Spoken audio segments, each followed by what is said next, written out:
Hi, thanks for checking out my Lost mission series.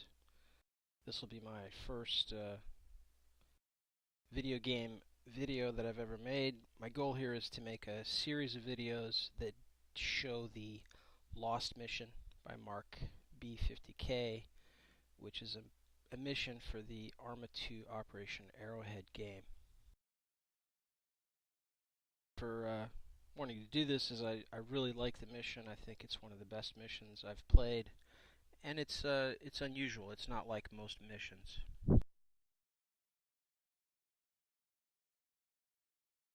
It's really more like a campaign than a mission in that you start out solo and have to make contact with friendly forces in order to piece together a fighting force. I'm playing with a number of mods that I think just sort of enhance gameplay, most notably the Cold War Rearmed mod, which adds, as I understand it, the soldiers and maps and so forth from the original Operation Flashpoint game. Just wanted to point out here that I'm using an older version of Lost 5.3.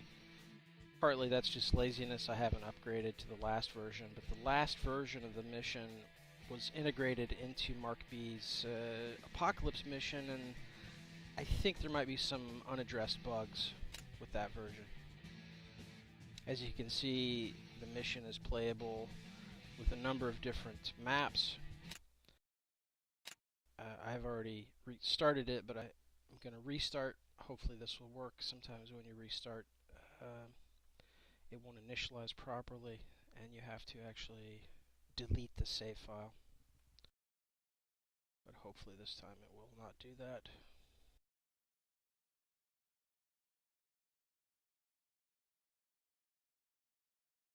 This first screen we'll see when we start allows us to set up the relative proportion in each of the factions, civilians, enemies, and friendlies. And these are relative numbers, not absolute numbers. So if we have a 1 here and 0 in these other two, that means 100% of the civilians will be Pakistani.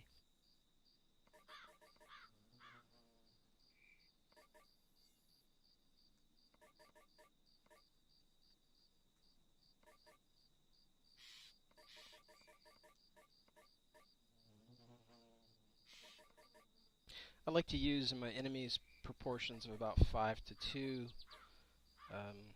but with roughly half of the total force comprising insurgents. Oops.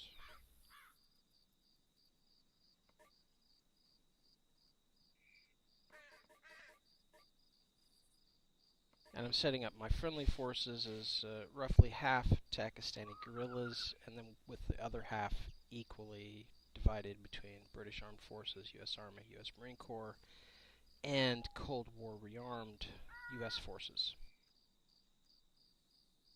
The other thing you should do here is make sure you're happy with the type of soldier you'll be playing at the beginning. I like to play as a Marine Corps Special Forces Corpsman. He has the full inventory, things that can heal soldiers.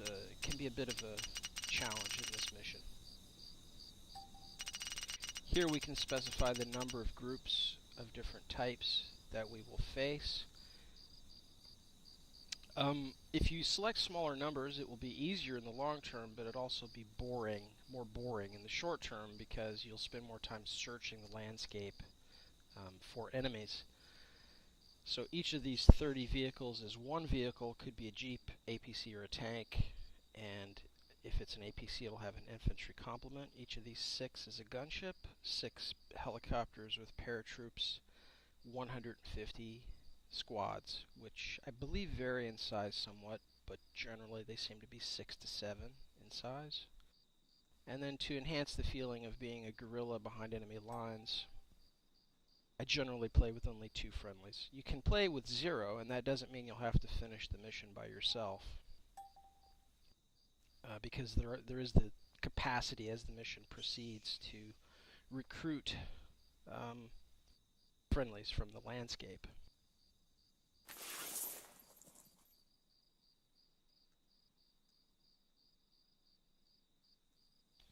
So we're getting our initial objectives initializing. If you don't see these cropping up immediately after you start, something's wrong.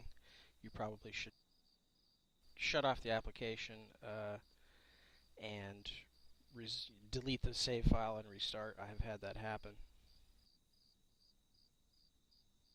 So here's our initial spawn point, and you should have, if you don't have, something's wrong, an initial objective to contact friendly forces, and it should actually by default be the selected objective. Okay, so there we go. My friendly forces are way up here to the north west in the village of Nur. Here you can see the full list of all the starting objectives.